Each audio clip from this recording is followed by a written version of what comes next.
तो जो हम लोग लास्ट वीडियो सीरीज़ अभी हम चला रहे हैं जेई नीट वाली, उसमें लास्ट वीडियो में हमने क्लास 11th का जो टॉपिक था यूनिट्स मेजरमेंट डायमेंशन, उसमें मैंने आपको फंडामेंटल यूनिट्स क्या होती हैं उसके बारे में पूरा बताया है। अब उसी के कंटिन्यूएशन में हमने 7 फंडामेंटल यूनिट्स लिखी थी और सातों फंडामेंटल यूनिट्स के बाद हमारी आती हैं कौन सी units? Derived units. Derived units. अब डेराइव्ड यूनिट जैसे कि आप इसके नाम से समझ पा रहे हो, ये क्या है? उन्हीं सातों फंडामेंटल यूनिट को, जो 7 फंडामेंटल यूनिट्स हैं, उन्हीं को यूज़ करके जो नई यूनिट्स बनती हैं उनको क्या बोलते हैं हम लोग? Derived units. लेट सपोज मैंने निकाली यूनिट इसकी वेलोसिटी की, तो वेलोसिटी क्या होता है? Change in distance per unit time. Velocity क्या होता है? Change in displacement per unit time. तो डिस्टेंस को आप किसमें मेजर करोगे? मीटर। और टाइम का क्या हो जाता है आपका? सेकंड। तो ये आपकी इसकी यूनिट बन जाती है मीटर पर सेकंड। और इसी चैप्टर में आपको एक और टॉपिक पढ़ना है जिसको हम लोग बोलते हैं डायमेंशनल एनालिसिस या डायमेंशंस।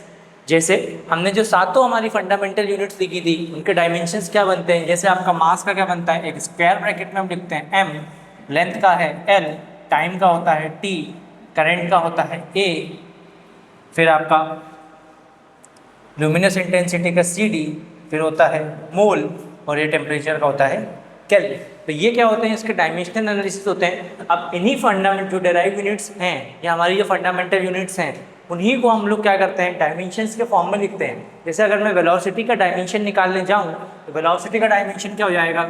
इसका बन जाता है L, और टाइम का क्या बन जाएगा? T, और इसको मैं और सॉल्व करूँगा सिंगल ब्रैकेट में तो ये बन जाएगा LT-1। तो इसको क्या बोलता हूँ मैं? इसका डायमेंशनल फॉर्मूला बोलता हूँ।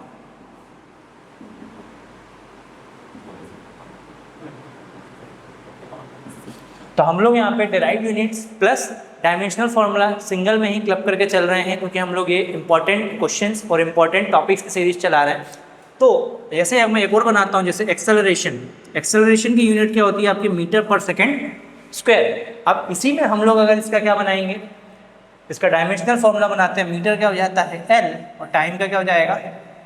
T square. अब ये हो जाता है आपका LT-2। अब मैं ऐसे ही इसको बढ़ाते जाएंगे। जैसे अब मैं अगला बनाता हूँ आपका किसका? फोर्स का डायमेंशनल फॉर्मूला और उसकी यूनिट। फोर्स होता है क्या? F=ma। मास के लिए यूनिट क्या बनेगी? kg। मास के लिए यूनिट क्या बनेगी? kg। एक्सेलरेशन क्या बनेगी? मीटर पर सेकेंड स्क्वायर। और मैं अगर इसका डायमेंशनल फॉर्मूला बनाता हूँ तो ये बनता है MLT-2।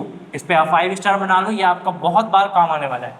अभी आपका 11th फिर आपका 12th, आप लोग कंटिन्यूएशन में इसको फ्रीक्वेंट यूज़ करते रहोगे, क्योंकि अभी क्या है, आप अभी नॉर्मल फोर्स पढ़ोगे, फिर आपको ग्रेविटेशनल फोर्स, फिर आपका इलेक्ट्रोस्टैटिक फोर्स, फिर आपका magnetic force, nuclear force, different kind of forces पढ़ने हैं। और सारे फोर्सेस में क्या है, आपको अलग अलग यहाँ पे डायमेंशनल फॉर्मूला निकालना पड़ेगा।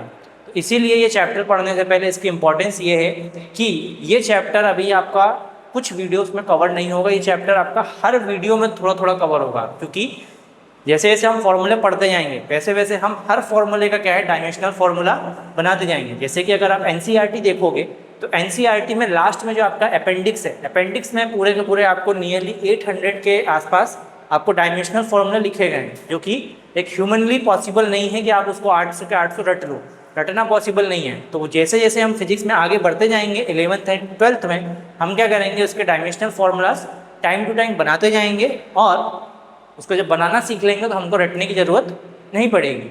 जैसे फोर्स हो गया, फोर्स के बाद हम निकालते हैं किसका? वर्क का। वर्क क्या होता है आपका? Force into displacement. वर्क का फॉर्मूला क्या होता है? Force into displacement.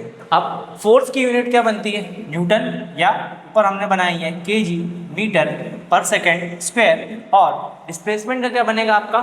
डिस्प्लेसमेंट का आपका बनता है क्या? मीटर। तो ये हो जाता है kg metre square upon second square. और इसका डायमेंशनल फॉर्मूला बनाओगे, kg का क्या बन जाता है? ML² T-2। ये क्या हो गया आपका डायमेंशनल फॉर्मूला। तो यहाँ पे आपको हमने सीखा डेराइव्ड फॉर यूनिट्स कौन कौन सी होती हैं। ऐसी यूनिट्स जो इसमें हम क्या करते हैं, फंडामेंटल यूनिट्स का यूज़ करते हैं। फंडामेंटल क्या होती हैं? बिल्कुल बेसिक यूनिट्स, और उनको यूज़ करके जो भी हम यूनिट्स बनाते हैं वो सारी यूनिट्स क्या होती हैं? Derive units. और फंडामेंटल कितनी होती है हमारी? 7। और उन्हीं से हमने सातों फंडामेंटल यूनिट्स के पहले क्या लिखे? उनके डायमेंशनल फॉर्मूला इंडिविजुअल लिखे और फिर इंडिविजुअल के बाद हमने उन्हीं को क्या किया, क्लब करके उन सब के अलग अलग डायमेंशनल फॉर्मूला बनाए हैं। अब आप लोगों के लिए एक होमवर्क है जो आप कमेंट सेक्शन में लिखेंगे। आप सबको कमेंट में लिखना है इम्पल्स का डायमेंशनल फॉर्मूला क्या हो जाता है। इम्पल्स होता है फोर्स इनटू स्मॉल टाइम। तो फोर्स का क्या हो जाता है kg मीटर पर सेकेंड, तो यहाँ पे हो जाएगा सेकेंड, एक सेकेंड सेकेंड कैंसिल, यूनिट बनेगी kg मीटर पर सेकेंड। आप लोगों का इसका डायमेंशनल फॉर्मूला कमेंट सेक्शन में लिखना है।